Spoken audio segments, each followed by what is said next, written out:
안녕하세요. 하루를 새롭게 하는 말씀의 박정희 목사입니다.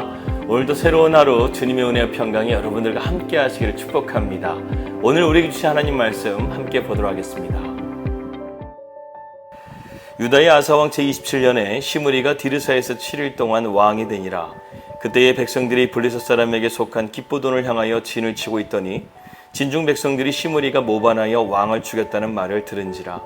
그날에 이스라엘의 무리가 진에서 군대 지휘관 오므리를 이스라엘의 왕으로 삼음에 오므리가 이에 이스라엘의 무리를 거느리고 기브돈에서부터 올라와서 디르사를 에워쌌더라. 시므리가 성읍이 함락됨을 보고 왕궁 요새에 들어가서 왕궁에 불을 지르고 그 가운데에서 죽었으니 이는 그가 여호와의 보시기에 악을 행하여 범죄하였기 때문이니라. 그가 여로보암의 길로 행하며 그가 이스라엘에게 죄를 범하게 한 그 죄 중에 행하였더라. 시므리의 남은 행위와 그가 반역한 일은 이스라엘 왕 역대 지략에 기록되지 아니하였느냐. 그때에 이스라엘 백성이 둘로 나뉘어 그 절반은 기낫의 아들 디브니를 따라 그를 왕으로 삼으려 하고 그 절반은 오므리를 따랐더니 오므리를 따른 백성이 기낫의 아들 디브니를 따른 백성을 이긴지라. 디브니가 죽음에 오므리가 왕이 되니라. 유다의 아사왕 제31년에 오므리가 이스라엘의 왕이 되어 12년 동안 왕이 했으며 디르사에서 6년 동안 다스리니라. 그가 은 2달란트로 세멜에게서 사마리아의 산을 사고 그 산 위에 성읍을 건축하고 그 건축한 성읍 이름을 그 산 주인이었던 세멜의 이름을 따라 사마리아라 일컬었더라.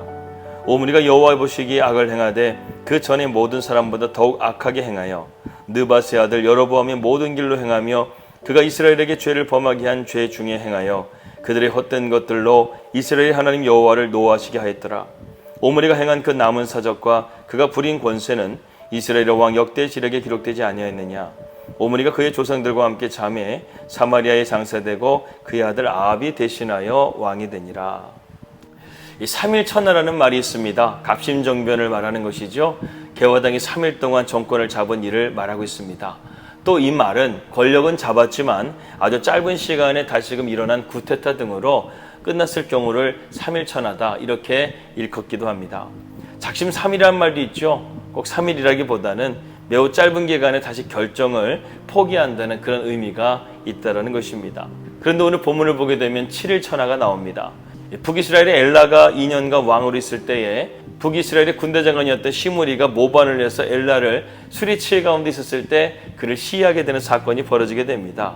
그래서 그가 왕이 되었다라고 선언하게 되죠.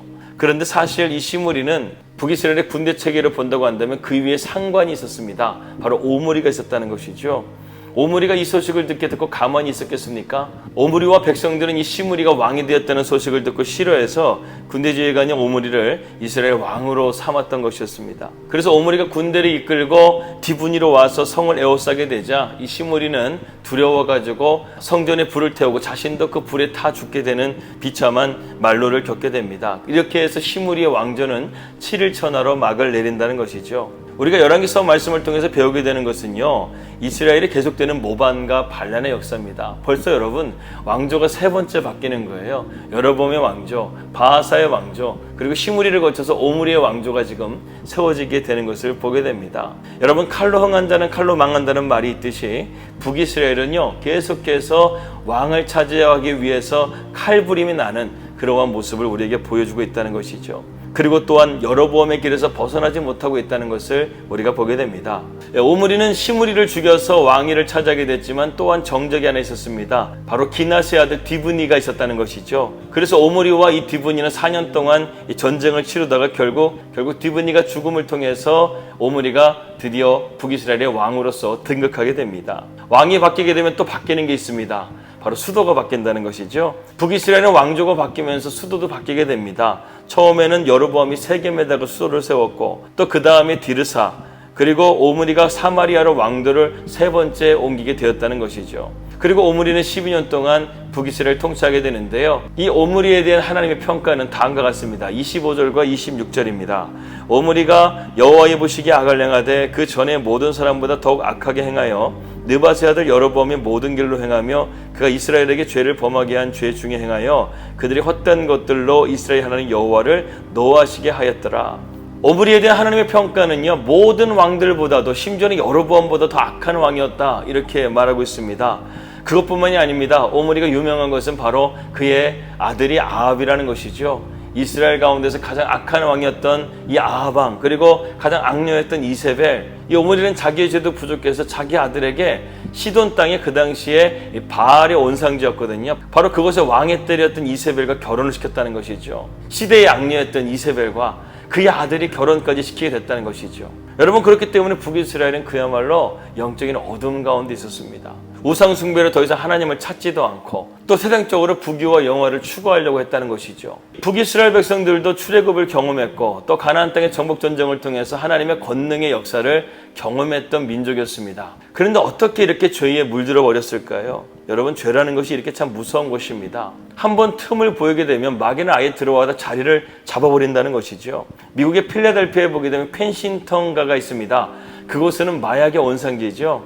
펜실베니아에서 어떤 식당을 운영했던 사람이 마약을 구하기 위해서 딱 한 번 그 펜싱턴가에 오게 되었는데요. 마약 한 번 맞고 나서 12년 동안 자신의 터전으로 돌아가지 못했다는 이야기를 들은 적이 있습니다. 여러분, 이처럼 우리가 한 번을 조심해야 된다는 거예요. 우리가 마귀에게 한 번 틈을 보이게 되게 되면 마귀는 그 틈을 이용해서 우리를 영적으로 장악해버린다는 것이죠. 자신의 권력과 힘으로써 나라를 차지하려고 했던 시므리도 결국에는 7일 천하로 끝나게 되고, 그 다음으로 세운 왕이었던 오므리도 하나님을 따르지 않고 죄의 길을 따름을 통해서 결국 그도 악한 여로보암의 길을 걸어가게 됐더라고 성경은 이 오므리를 평가하고 있습니다.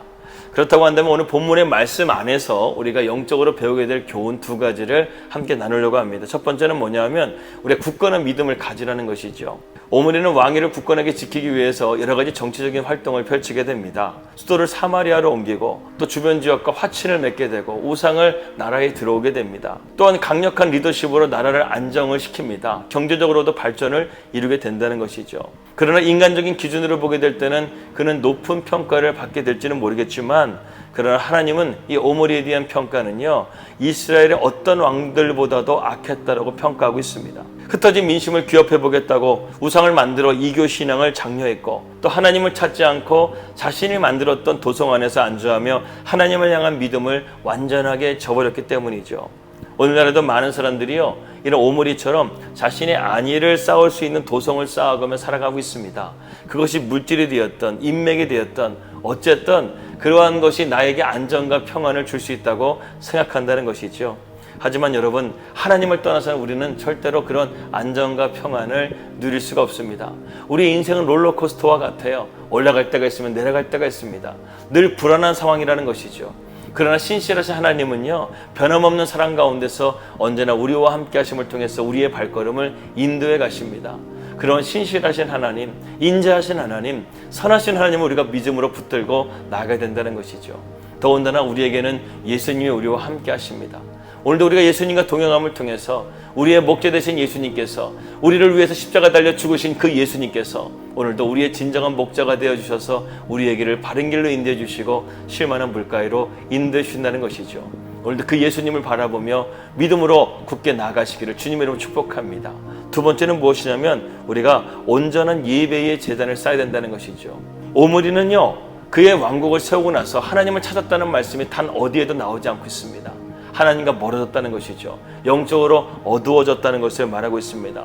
세상 가운데서는 그의 명성을 쌓았는지는 몰라도 하나님께는 인정받지 못하는 믿음을 갖게 되었다는 것이죠. 여러분, 하나님이 원하시는 것은 무엇입니까? 바로 하나님을 영화롭게 하는 것이 하나님께서 가장 기뻐하시는 삶이라는 것입니다.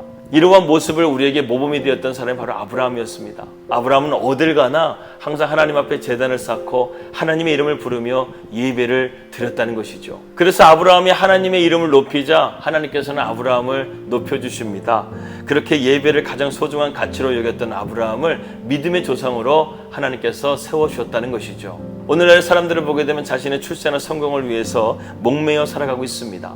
이런 세상 속에서 우리가 가정과 직장과 교회에서 무엇보다 우리가 예배의 제단을 쌓는 것은 참 쉬운 일이 아닙니다. 그러나 우리가 그렇게 하나님을 높이고 하나님을 영화롭게 하는 그런 삶으로 나가게 되면 하나님께서 우리의 삶을 책임져 주시고 우리를 아브라함처럼 높여 주실 것을 믿습니다. 여러분, 예수님께서는 지극히 높은 곳에서 지극히 낮은 곳까지 오셔서 하나님 말씀 가운데 순종함을 통해서 하나님을 영화롭게 하는 그런 위대한 사명을 이루어 주셨습니다. 그래서 오늘 저와 여러분들이 그 하나님의 자녀가 되었다는 것이죠. 우리의 죄가 아무리 주홍같이 붉은다 할지라도 예수 그리스도의 보혈의 피가 오늘도 우리를 덮어주심을 통해서 우리가 하나님의 자녀가 되고 왕같은 제사장으로서 나아갈 수 있도록 우리를 높여주셨다는 것입니다.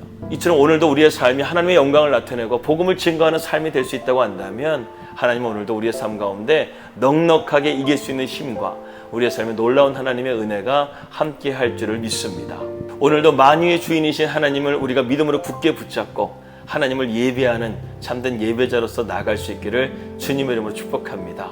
기도하겠습니다. 하나님 아버지 감사합니다. 사람들은 자기를 위해 돈과 명예를 얻고 학식과 인맥을 쌓으며 살아가고 있습니다. 그것이 자신에게 안전과 평안을 줄 것이라고 믿고 있습니다. 그러나 오늘 북이스라엘의 왕들을 바라보게 되면서 그것이 얼마나 헛된 것인지를 보게 됩니다. 우리가 오늘도 굳건한 믿음을 갖게 하여 주시옵소서.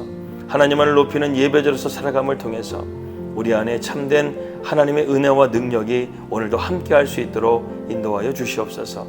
예수님의 이름으로 기도합니다. 아멘. 오늘도 굳건한 믿음과 또 그리고 하나님을 높이는 참된 예배자로서 승리하시기를 축복합니다. 평안 하루 되시고요. 저는 내일 뵙도록 하겠습니다. 우리 믿음으로 승리합시다. 할렐루야.